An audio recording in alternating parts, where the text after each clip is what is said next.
Muy bienvenidos nuevamente a un repaso más de la lección de escuela sabática.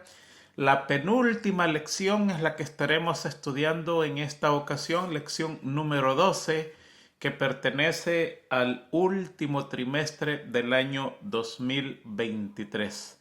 Esta lección lleva como título Esther y Mardoqueo.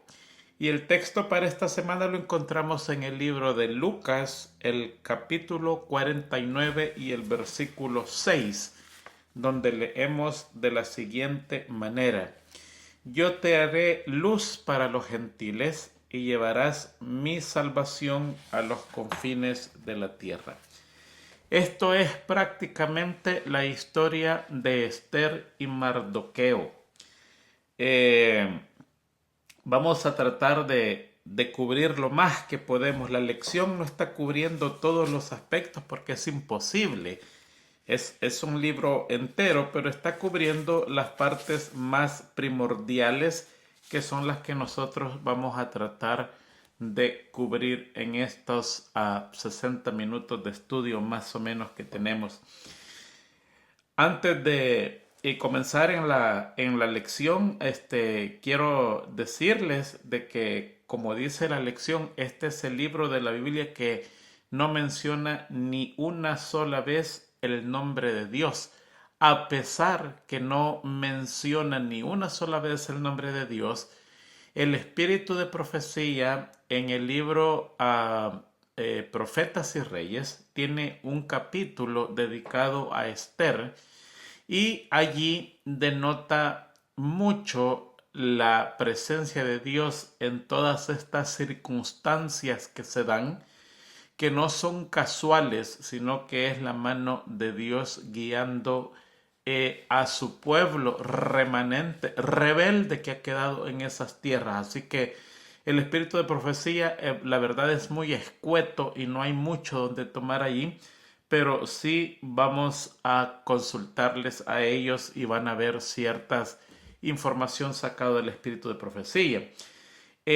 La otra, vamos a estudiar mucha historia, porque para entender este libro necesitamos mucha historia, y es interesante cuando la historia concuerda con la Biblia. Vamos a estudiar el Targum. ¿Qué es el Targum? Se deletrea T de tomate, A de Antonio, R de Roberto, G de gato, U de usted y M de María. Targum. Esta es la Biblia traducida de su original al arameo muchísimo tiempo atrás. En este Targum está lo que es la Biblia, pero tiene mucha explicación de la gente que vivía en esos días. Y ellos la han mezclado, no es la Biblia pura, sino que va con una explicación extra. Por esto no se puede tomar como una Biblia completa, porque ya está mezclada. Por ejemplo, yo puedo leerles un versículo de la Biblia y darle una explicación, pero cuando yo introduzco la explicación en el versículo de la Biblia, ya se adulteró el contenido, y por eso es que el Targum no se puede tomar, pero hay mucha información. Um, una de las cosas que necesitamos recalcar en esta lección es que el espíritu de profecía dice que la historia de Esther y Mardoqueo la tenemos que saber muy bien, porque aquí está más o menos la idea de los últimos días y cómo se va a desarrollar estas decisiones que vienen pronto en contra del pueblo de Dios. Así que mientras estemos dando la lección tenemos que tener esto en mente.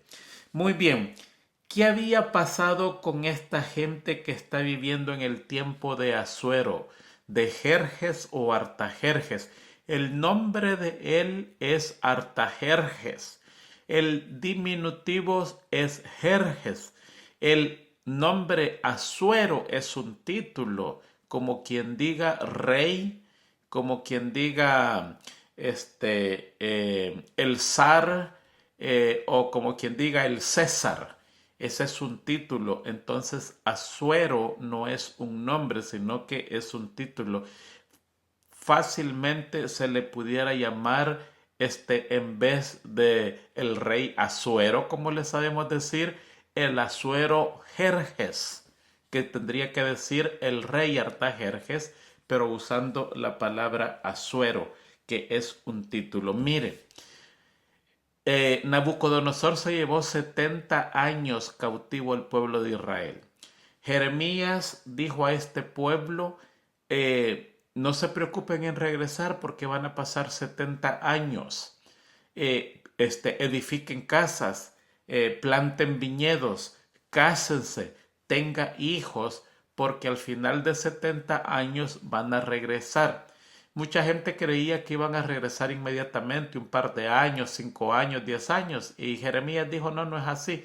Dios ha dictaminado que la tierra de Israel descanse por estos 70 años, porque ha tenido casi 500 años sin descanso. Y Dios le había dicho al pueblo de Israel que hicieran descansar la tierra un año por cada 7. Entonces, si usted multiplica 7 por 7 son 49, 490, 70 por 7. Esos son los 70 años que Dios iba a hacer descansar la tierra de Israel por la desobediencia del pueblo. Pero se cumplieron los 70 años, el rey Darío dio un edicto que se fueran para Israel, pero no todos se quisieron ir. Allí quedó un grupo grandísimo. Estos eran pocos de los que habían sido llevados cautivos y la mayoría de ellos eran los descendientes. Aunque eran judíos, ellos habían aprendido el idioma, las costumbres, tenían su casa, se sentían como en casa y ahora nadie quería irse para Israel, para Jerusalén. Todos querían quedarse allí. Y dice el espíritu de profecía que Dios había dicho que se fueran porque Dios sabía que iba a venir una aflicción en los tiempos de Artajerjes. O sea que esta gente está sufriendo la desobediencia de no haber partido a Jerusalén en el tiempo correcto y ahora tienen que pasar una prueba bajo el reinado de el rey Artajerjes. Muy bien, así que vamos a tratar de estudiar un poquitito qué es lo que pasó para que usted tenga más información y la pueda usar en la clase. Recuerde que el manual de escuela sabática es la base para que usted dé la lección. Nosotros solo le proveemos una información extra para que usted se nutra y pueda dar la clase de una mejor manera. Así que vamos a comenzar. El rey Asuero había votado a Vasti, la reina de él, la reina del imperio, y fue un arrebato de borrachera. Estaba en un banquete y él la quería hacer comparecer ante todos sus súbditos y estaban borrachos. La decisión de Vasti era correcta de acuerdo a las costumbres y los modales del pueblo persa. No podía presentarse así. Pero en su borrachera él consulta en su enojo porque la reina Vasti no quiso comparecer y la mayoría de borrachos le da la idea de que la expulse porque eso es un mal ejemplo para todas las mujeres del reinado cuando vean que su esposa no le hizo caso al rey y en su borrachera él la expulsa. Pero después de unos días usted encuentra en el capítulo 2, versículo 1, que se apaciguó la ira del rey Asuero, se acordó de Vasti de lo que había hecho y de lo que había decretado contra ella. Hubo dolor y vergüenza porque dice la historia, vamos a entrar a mucha historia. Recuerde que hay mucha historia con este rey. Por ejemplo, yo he escuchado de un rey que el mar le destruyó la flota naviera y el rey mandó a castigar el mar latigándolo por el mal que le había hecho. Es este mismo rey, el mismo rey Jerjes o Artajerjes. De él es la historia, está escrita en libros y él fue el que hizo esto. O sea que hay muchísima historia para repasar. Entonces dice la historia que era una mujer hermosísima y deseable. Y un historiador llamado Harki o Harchi dice de que, y Josefo también, que la amaba apasionadamente y no podía soportar la idea que se había separado de ella, que él mismo la había rechazado. Pero como la ley de Medo y Persa no podía ser abrogada, eso tenía que irse adelante. O sea, no había manera de reinstaurar la reina Basti en su poder, sino que ya había sido expulsada y hasta allí nomás había parado la historia.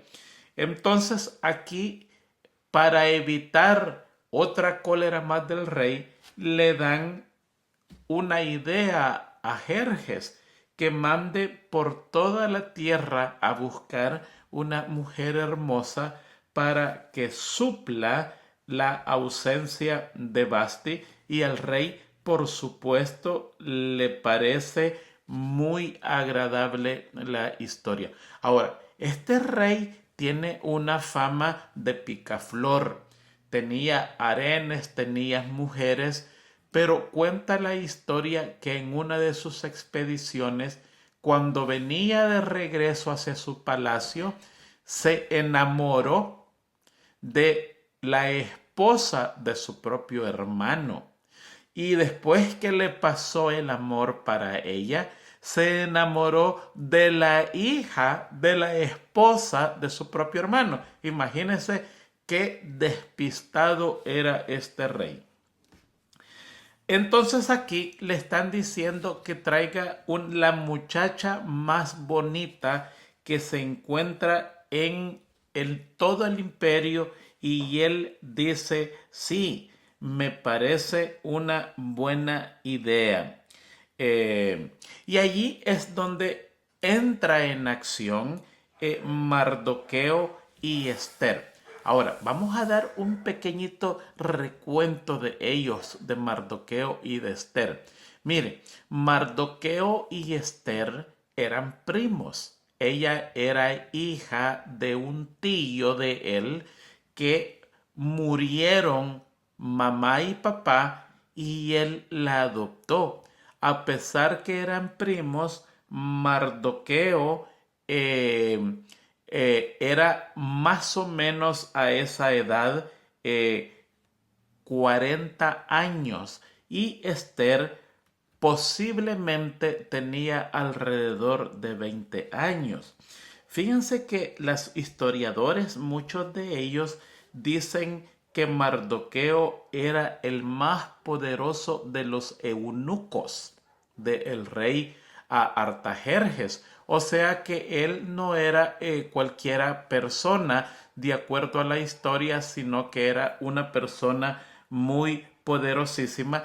Y ellos dicen en la historia, pero la Biblia en Esther 2:11 dice lo siguiente: y cada día Mardoqueo se paseaba delante del patio de las casas de las mujeres para saber cómo le iba a Esther y cómo la trataban.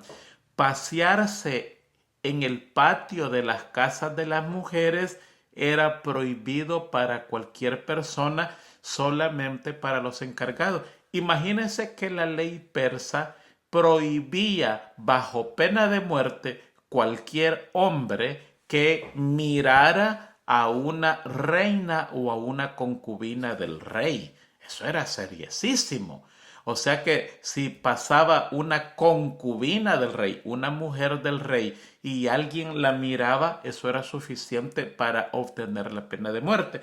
Pero aquí Mardoqueo no solamente la está viendo, está llegando a ese patio donde está la casa de las mujeres, donde se mantenían todas las mujeres del rey, y él estaba interesado por ver a Esther y cómo la trataban.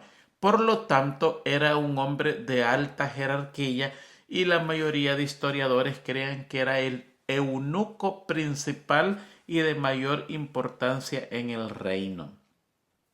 Mardoqueo es mencionado en Esdras 2.2 y Nehemías 7.7 como uno de los que regresaron a Judea con Zorobabel. Así que es muy interesante qué es lo que está pasando acá. Muy bien. Él pasaba también en el patio del rey. Y por eso se cree que también era una persona importante allí. Muy bien, ahora vamos con Esther. Esther había nacido en el destierro. Su padre y su madre habían muerto. eh, y fíjense bien que su nombre en hebreo es Adasa. Adasa significa mirto, una planta que tiene unas flores muy hermosas y muy olorosas. Cuando Adasa fue llevado al palacio por su belleza, dicen los historiadores, que el rey Artajerjes le cambió el nombre y le puso Esther, que Esther sencillamente significa estrella y se le llamaba la estrella Venus por su hermosura. O sea que esta muchachita era, imagínense, para ser la más bonita de un imperio. O sea que es también eh, hermosísima y de buen parecer. Hermosísima se refiere a una silueta, un cuerpo muy proporcional y de buen parecer a un rostro bellísimo. Y el rey manda a tomar a todas las doncellas y allí se va Satar. Satar es estrella, es Esther en persa, en idioma. Ellos no le llamaban Esther, sino que Satar. Traducida a nuestro idioma, Satar es Esther, pero es el mismo nombre, estrella, pero su nombre verdadero es Adasa. Fíjense que allí en la Biblia, cuando dice que Esther fue llevada a la casa del rey, la palabra que usa es tilacach.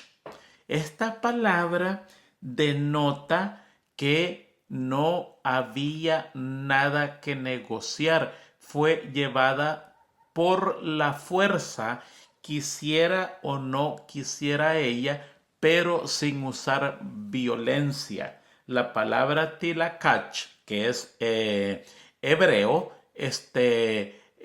quiere decir eso. La persona no tiene oportunidad de escoger, de decir no, no quiero ir. No, es sencillamente llevada, pero sin violencia.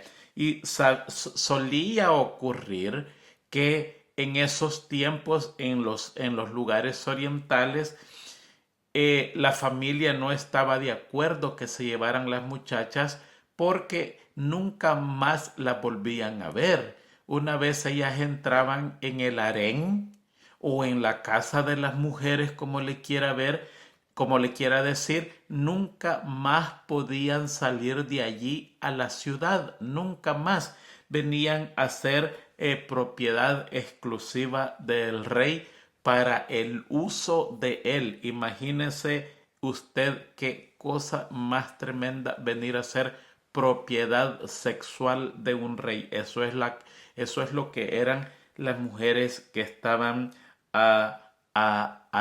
en el harén o las mujeres del rey. En Esther 2.10 hay algo muy interesante. El libro de Esther 2.10 dice: Esther no se lo había mostrado a su pueblo ni a sus parientes porque Mardoqueo le había mandado que no lo mostrara, que su nacionalidad y su religión. Fíjense que ella mantenía en completo silencio de dónde provenía y cuál era su religión. Es más, ni el mismo rey sabía. Hay una diferencia notable entre Daniel y Esther. Daniel se anuncia y pone en público que él es judío y su religión es el judaísmo, mientras que Esther no se anuncia para nada y se mantiene en secreto, y los dos personajes son alabados por los hombres y también por Dios. Yo me pregunté por mucho tiempo por qué Daniel se anuncia, él no se esconde, sino que él abre las ventanas de su habitación y como era su costumbre, aún sabiendo que lo estaban viendo, se puso de rodillas y se puso a orar. Y por eso viene a ser grande en la historia. Esther hace lo opuesto de Daniel, ella se esconde. Mardoqueo le dice: no vayas a mencionar de dónde vienes, quién eres y cuál es tu religión. Y es lo mismo alabada por Dios. Por mucho tiempo yo dije: no entiendo por qué uno se hace público y el otro se hace secreto. Hasta que un día, leyendo en el espíritu de profecía, entendí la razón. Es porque allí los principios que estaban en juego era diferente. En el caso de Daniel, lo que estaba en juego era su religión y su lealtad a Dios. Por lo tanto, si él se escondía, fallaba. Pero en Esther no está en juego su religión, ni su lealtad, ni su nacionalidad. Allí en Esther está en juego la vida de un pueblo. Entonces son dos cosas totalmente diferentes. Si Daniel se hubiera escondido, hubiera fracasado. Y si Esther hubiera dicho de antemano quién es y de dónde viene, posiblemente hubiera sido muy difícil la liberación del pueblo por medio de ella. Entonces era mejor ocultar. Ocultaba tanto que ni siquiera el mismo rey sabía. Aquí tengo un párrafo de un Targum, de una Biblia escrita por un personaje llamado Chikni. Chikni, medio difícil. Y en esto él escribe que el rey está hablando con Esther y le dice: por favor dime, ¿quién es tu pueblo y cuál es tu familia? Ella respondió: ignoro lo que respecta a mi pueblo y a mi familia, porque cuando yo era niña, mi padre y mi madre murieron y me abandonaron. Miren qué cosa más interesante. Esta es una explicación de el porqué de eso. El párrafo, el texto sigue diciendo: el rey amó a Esther más que a todas las mujeres. Ella encontró favor en él y el rey la hizo su esposa, la elevó a una dignidad de esposa principal o reina. Mire, yo le voy a explicar algo muy bonito que tiene la historia con respecto a esto. Todas las demás muchachas que no ganaron la competencia de reina quedaron en el harén real, o sea que eran esposas secundarias. Pero en el caso de Esther, Esther era la esposa primaria y el rey la hizo reina. ¿Cómo sucedía esto? Perdón. El rey le puso una corona real sobre su cabeza. ¿Y en qué consistía esa corona real? Consistía en una cinta color púrpura mezclada con blanco, color morado. Púrpura es morado.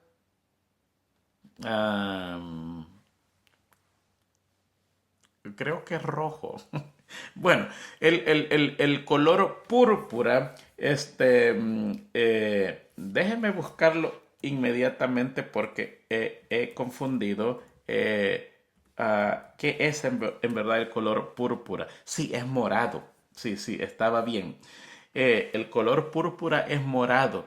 Este era un color mezclado con blanco y era una cinta que él se la ponía alrededor de su frente o alrededor de su cabeza por la frente. Se hacía un banquete magnífico y allí él le entregaba provincias y obsequios a la reina. ¿Qué es eso de provincias? Oh, él decía, esta provincia es tuya y todo lo que esa provincia proveía en impuestos y rentas le tocaba a la reina para sufragar los gastos personales y domésticos. O sea, que no era cualquier cosa, le proveía una suma de dinero fuerte para que ella tuviera para sus propios gastos. Es muy interesante. Muy bien, entonces ya sabiendo eso, la importancia de la reina, vamos a entrar al capítulo 3, donde aparecen tres personajes muy importantes. Aparece alguien que es promovido, que es Amán, aparece el rey Jerjes y aparece Mardoqueo.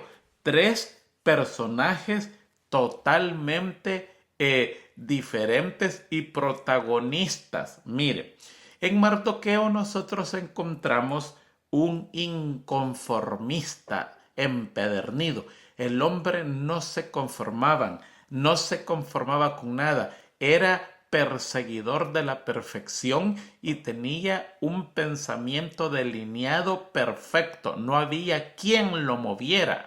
Estaba desconforme con todo, al menos que fuera de acuerdo a sus principios. Ahí encontramos un ministro arrogante y vengativo. Ese es Amán. Qué tipo más tremendo. Y ahí encontramos también a un rey despótico y descuidado. Pero hay alguien que no se dice allí, que detrás de ellos tres está Dios. O sea que hay cuatro personas, tres que se ven, una persona inconformista en el buen sentido de la palabra, un estadista arrogante y despótico, un rey descuidado totalmente y despótico también como Amán, y Dios que está al control de todas las cosas. Allí el rey declara que a Amán hay que reverenciarlo. Aquí hay cierto problema, porque en el mundo oriental siempre se reverencia a la persona de más alto nivel, a la persona de más edad. En nuestros días aún se hace, la persona se postra y de acuerdo ante quién se está postrando, así se inclina más. Por ejemplo, si usted encuentra a dos personas japonesas, un ejemplo, hay alguien que se inclina ante la otra persona, pero la persona reconoce que quien se inclinó es superior que él. Entonces él se inclina más bajo para que vea que la persona reconoce su superioridad. Pero si el primero cree que el segundo es superior, se inclina más bajo y así están los dos, más bajo, más bajo, más bajo, hasta que pueden llegar al suelo, inclinándose porque los dos están reconociendo que la otra persona es superior. Entonces eso es normal allí. Pero aquí el problema es que esta reverencia pasa más de la reverencia y llega a un acto de adoración. Eh, en el tiempo antiguo, muchos césares, emperadores, querían que se les diera un acto de adoración y hubieron muchos cristianos que se negaron a hacer eso y lo pagaron con su vida. Ha habido siempre pugna con la gente oriental porque los embajadores de Europa no los reconocen como deidades ni tampoco se postran ante ellos. Y esto ha habido un poco de pugna porque se cree que el europeo es orgulloso y no reconoce a esta gente y sencillamente los europeos creen que es perder la dignidad reconocer a un humano que tenga bastante deidad y pasarse de un acto de reverencia a un acto de adoración. Ahora, el segundo problema que encontramos aquí es que el rey hace de eso una ley. No deja que sea libre el que se quiera, pues que lo haga. El que no quiera postrarse ante Amán, pues que no lo haga. Pero cuando le ponen ya una regla, lo hacen por fuerza, ya la cosa está mala. ¿Se acuerda las inyecciones contra el COVID? Eh, Todo estaba bien hasta que los gobiernos comenzaron a imponerla. Allí comienza un problema porque es muy diferente que yo tome la vacuna o la inyección porque yo quiero y creo que es correcto a que yo la tome porque me forzaron. ¿Sí se da cuenta cuál es el problema? Ya ante el forzamiento hay rebelión y eso es lo que pasó en todo el mundo entero.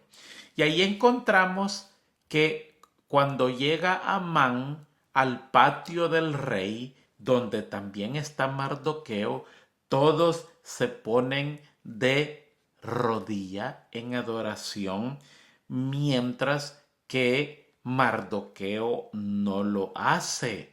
No lo hace no porque tiene orgullo, sino que porque en su religión y en nuestra religión no nos permite brindarle adoración a un ser que no sea Dios. Y allí, si usted sigue leyendo, Amán se promueve a ira, una ira terrible contra este personaje por varias razones. Primero, porque es un insulto público. Segundo, es porque era judío y los judíos habían casi exterminado a los amalecitas por orden de Dios. Entonces ahora él, siendo un personaje tan importante, se siente humillado por uno de este pueblo que le exterminó su patria completamente y quedaron unos sobrevivientes. Entonces en el versículo 3, Esther 3:7, usted halla un texto bien interesante y dice: en el mes primero, que es el mes de Nisán, en el año duodécimo del rey Asuero, fue echado P-U-R, y esto es suerte, delante de Amán, suerte para cada día y para cada mes del año, y salió el mes duodécimo, que es el mes de Adar. Eso es todo lo que dice la Biblia. Pur es suerte.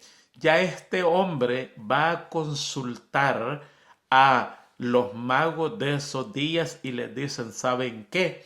Yo voy a declarar un día importantísimo de destrucción contra los judíos y por favor échenme el pur, échenme la suerte para saber, de acuerdo a ustedes, cuál es el día perfecto que nosotros pongamos como el día de la destrucción de los judíos. Echó suerte y le cayó casi al final del año y él estaba al principio de ese año. Por eso es que los judíos celebran hasta ahora el día del Purim, el día que se echó suerte sobre ellos y se les decretó muerte y fueron liberados de esta matanza decretado en contra de ellos. Pero ¿qué pasa? Ahí hay tres personajes pero Dios está detrás de ellos tres. Y echaron la suerte y la suerte cayó exactamente en el mes duodécimo. Pero ¿saben lo que dice la Biblia? El hombre puede echar suerte, el hombre puede echar sus decisiones, pero mire lo que dice la Biblia en Proverbios 16:33 dice, la suerte se echa en el regazo. En su pecho usted puede decir, este día yo escojo para hacer esto o lo otro. Y dice el versículo, más de Jehová es la decisión de ella. En pocas palabras, el hombre pone y Dios dispone. ¿Ha escuchado eso? El hombre decide qué es lo que va a hacer, pero Dios tiene la palabra final. Y por eso es que aquí pasa casi un año que entre la decisión que se toma hasta la ejecución, y en ese año Dios interviene para preparar el pueblo y abolir ese decreto. Y ahora se presenta Amán ante el rey y le dice, Rey Asuero, ahí hay un pueblo esparcido y distribuido entre los pueblos en todas las provincias de tu pueblo, de tu reino, y sus leyes son diferentes de las de todo el pueblo, y no guardan las leyes del rey, y el rey nada les beneficia al dejarlos vivir. Mire qué tremendo. Vamos a estudiar esas palabras en el poquito tiempo que tenemos. Hay cierta gente esparcida por todo el extranjero, gente mala y despreciable, no digna de ser nombrada, pero para tu información son los judíos y están por todos lados. Tienen principios perniciosos, están en todo el reino. Muchos de ellos regresaron, pero muchos de ellos se quedaron. Tienen ritos y costumbres diferentes y una religión diferente a la de nosotros.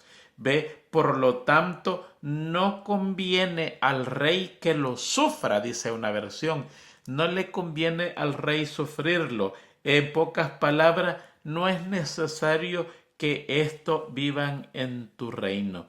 Si place al rey, decrete que sean destruidos, y yo pesaré 10,000 talentos de plata a los que manejan la hacienda para que sean traídos a los tesoros del rey. Mire qué cosa más interesante. Naamán, antes que el rey pregunte quién es ese pueblo o haga una averiguación, le dice que le va a entregar 10,000 talentos de plata para su hacienda. Eso tiene como fin varias cosas. Primero, no dejar al rey que piense. Segundo, sobornarlo. Y tercero, compensar al rey por todos los impuestos que esta gente va a dejar de pagar cuando sean muertas. Yo me puse a estudiar un poquitito cuánto eran 10,000 talentos de plata, y he llegado a la conclusión que equivale en nuestros días más o menos a 8 millones de dólares. Mucho dinero, muchísimo dinero. Y aquí Naamán le está diciendo, por favor, si al rey le place, que sean destruidos, y yo voy a pagar esta suma de dinero. O sea, te voy a compensar lo que falte. Y vamos a estudiar por qué. Pero déjeme estudiar el capítulo 10. En el versículo 10, perdón, dice, entonces el rey quitó el anillo de su mano y lo dio a Amán, a Agageo, enemigo de los judíos, y le dijo: la plata que ofreces sea para ti y asimismo el pueblo, para que hagas de él lo que bien te pareciere.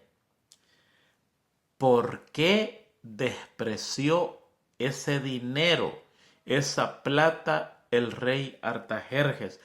Porque había una ley persa que decía que la pena capital de una persona era automática confiscación de los bienes, y esos bienes le pasaban a la corona.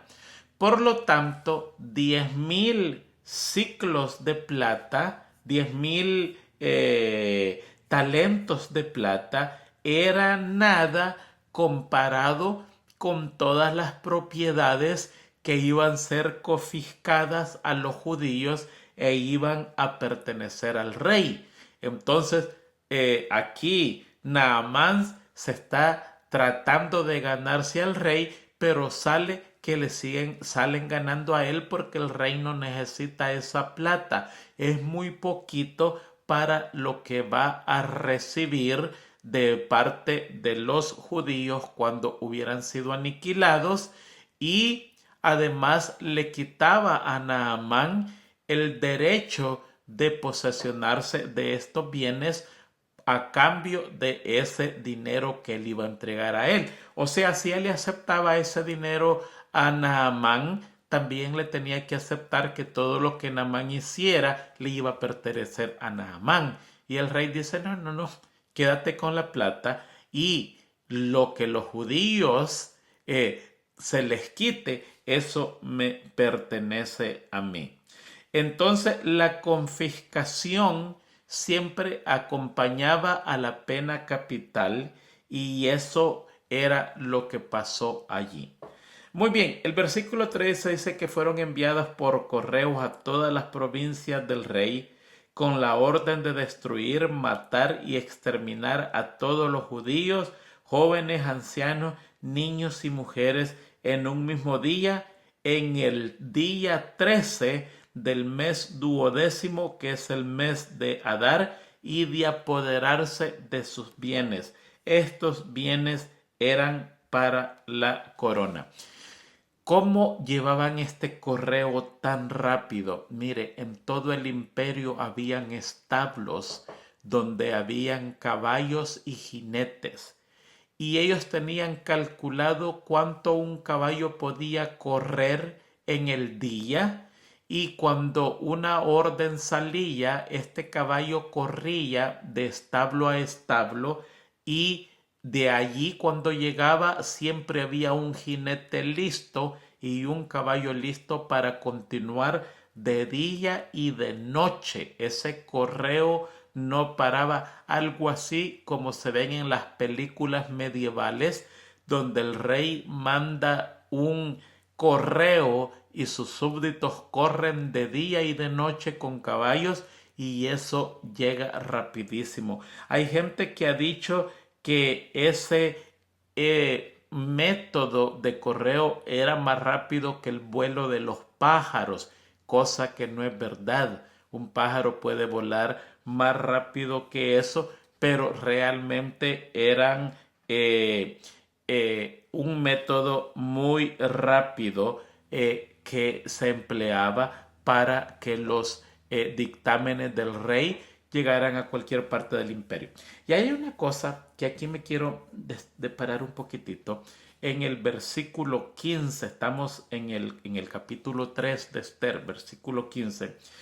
Y salieron los correos prontamente por mandato del rey, y el edicto fue dado en Susa, capital del reino, y el rey y Amán se sentaron a beber, pero la ciudad estaba desconcertada, estaba conmovida.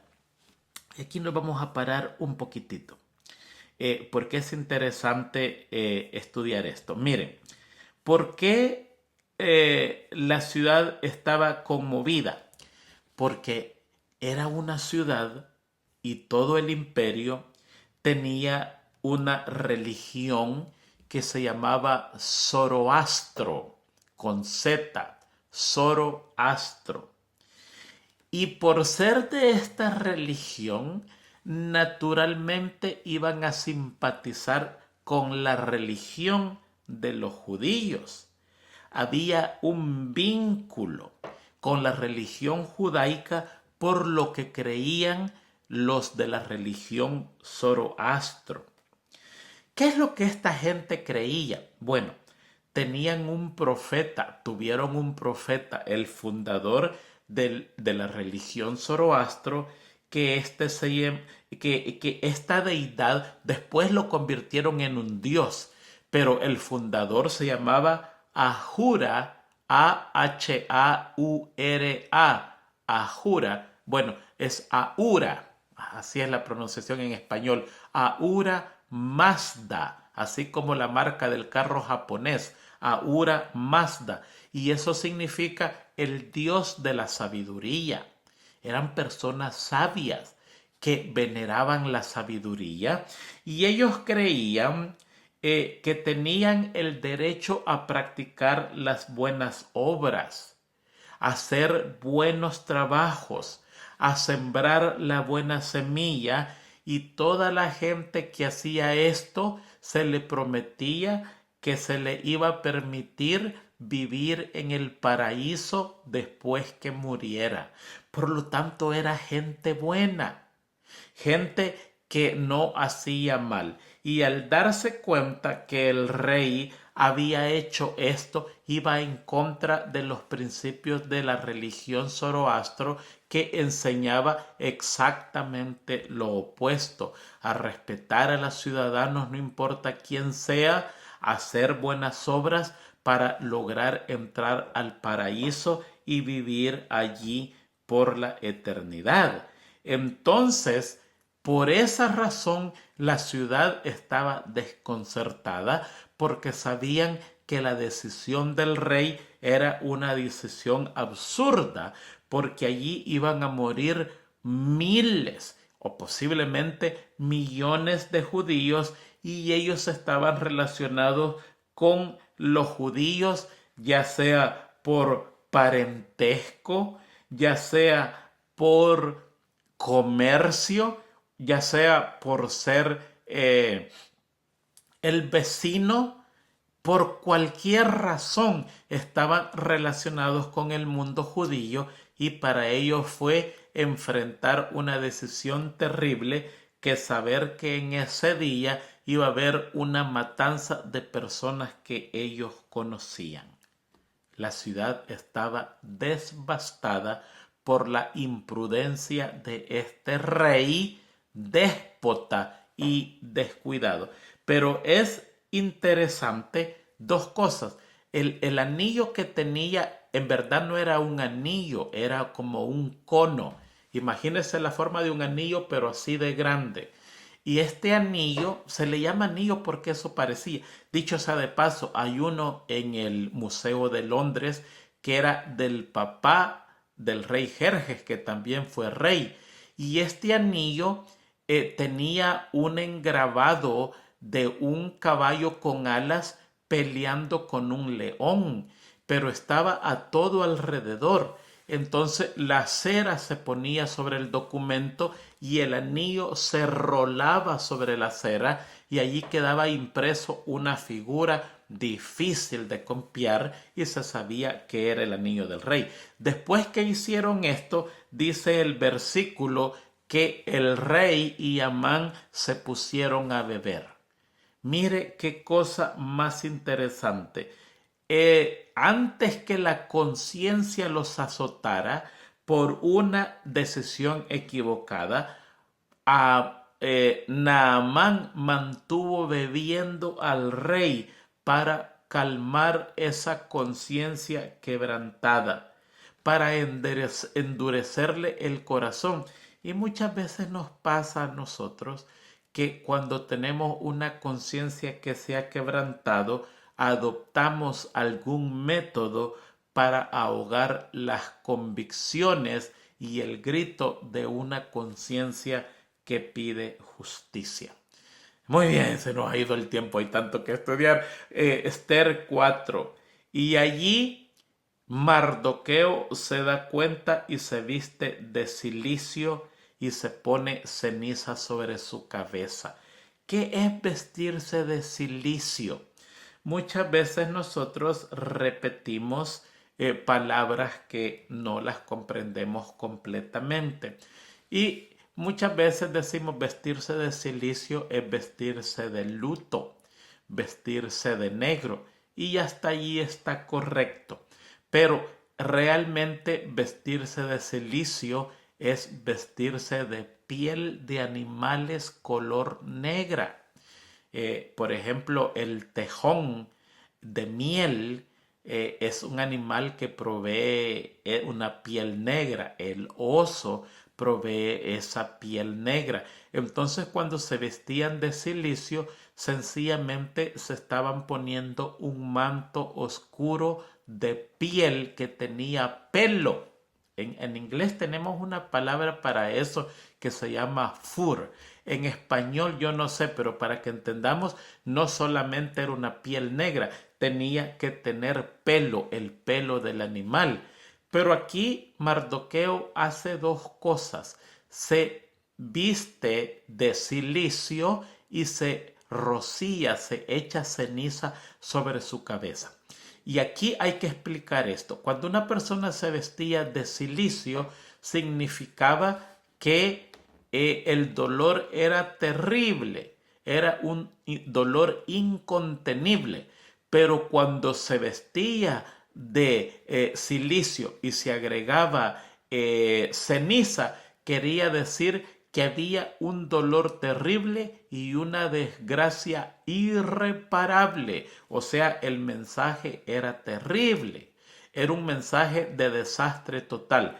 Nosotros podemos ver que Jacob, cuando se dio cuenta que a José lo había matado un animal, se vistió de cilicio y se echó ceniza. O sea, el dolor era irreparable y había pasado una desgracia, una tragedia. Lo mismo hizo Rubén cuando se dio cuenta que sus hermanos habían vendido a José. El dolor era terrible y la desgracia irreparable. Y aquí él se viste de cilicio y se sienta públicamente sin temor a la entrada del palacio. Había una ley que decía que no se podía entrar al palacio con un mal agüero.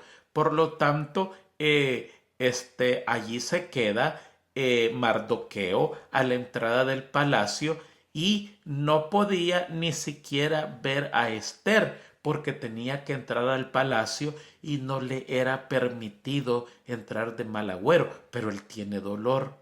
Y a la reina Esther dice en el versículo 4 que sus eunucos y sus doncellas le dijeran: mira, allá está Mardoqueo sentado en el suelo, vestido de piel con pelo, con ceniza sobre su cabeza, y está llorando.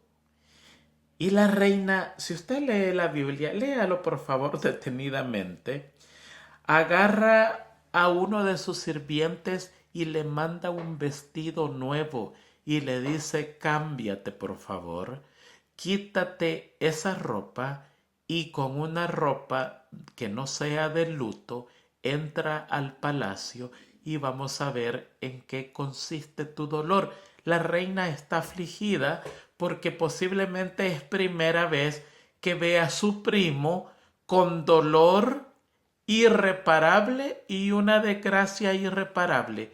Y para su sorpresa, Mardoqueo le dice: no quiero esa ropa, mándensela de regreso porque yo me quedo de cilicio. Y ahí sí estremece a Esther y dice: esto está terrible, esto es algo terrible que le ha pasado a mi primo. Posiblemente le dice papá, porque si Mardoqueo es 20 años mayor que ella más o menos y la agarró tiernita, ella ya ve a un padre de 20 años que la cuidó, posiblemente le dice papá, aunque posiblemente sepa la historia que es su primo y que es huérfana. Sí, hasta cabe todo eso, la posibilidad. Entonces ella, ahí es donde realmente se es estremecida por la decisión de Mardoqueo de no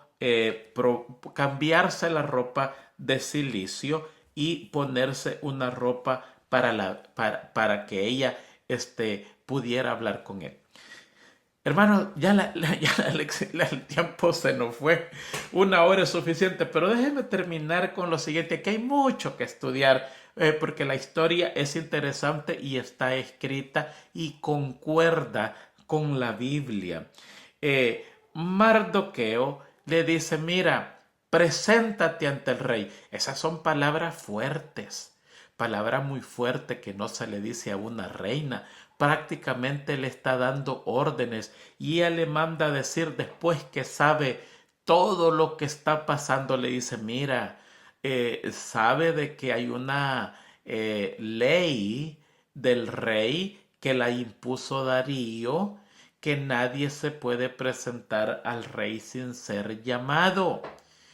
Porque si se presenta sin ser llamado y el rey se enoja, va a morir, va a morir por la sentencia de él. Por lo tanto, no es fácil.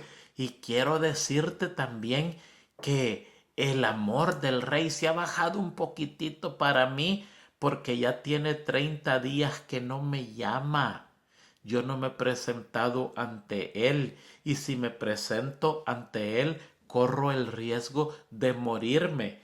Y allí Mardoqueo le dice, mira, preséntate ante el rey, que posiblemente para esto te pusieron de reina. Y si tú no lo haces, la salvación va a venir de otro lado y tú te vas a morir junto conmigo. Nos va a caer una maldición porque pudiendo haber ayudado, no ayudaste. Y ahí es donde la reina Esther toma el terrible riesgo de presentarse ante su esposo sin ser muerta. Ya nosotros la historia la conocemos, que el rey se agradó de verla, no estaba supuesta a aparecer allí. El rey extiende su cetro y la hace venir ante él, y ya nosotros sabemos lo que pasó. El pueblo es ayudado por una nueva ley donde le permite defenderse. Y así como se dictó la primera ley de atacar, se dicta la segunda ley de defenderse, y todos supieron que ellos se iban a defender, pero aún con todo eso, algunos decidieron atacar. Y en el versículo 9, 16, capítulo 9, versículo 16, usted lee lo siguiente.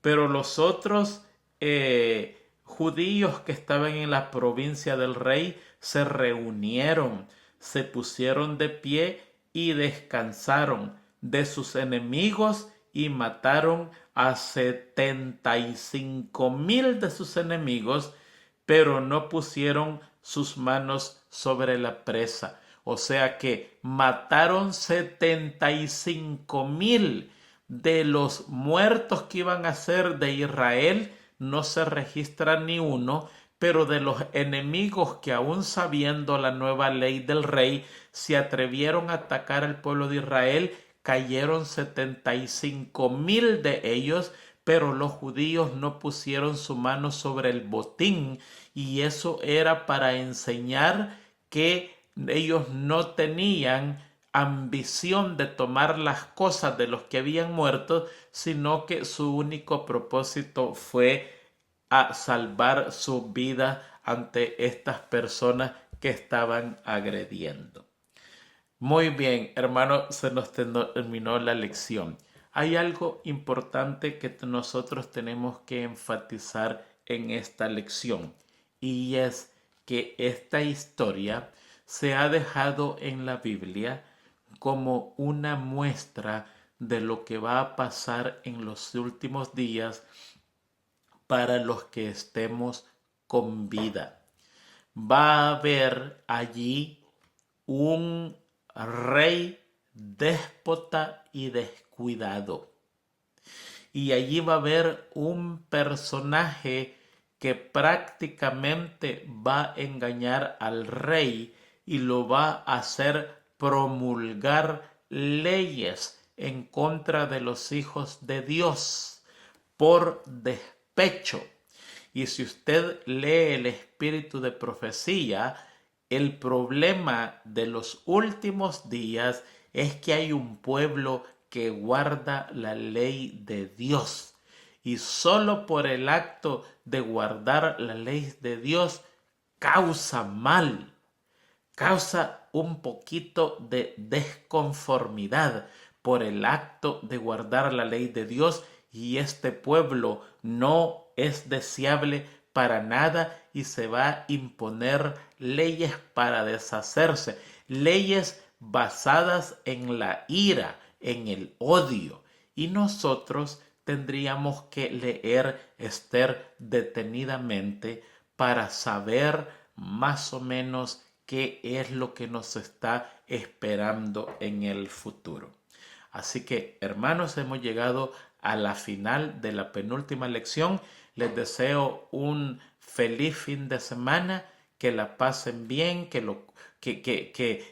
disfruten estos días hermosos, y Dios mediante nos vemos el próximo semana con la finalización de estas lecciones muy interesantes. Feliz semana a todos y que Dios les bendiga.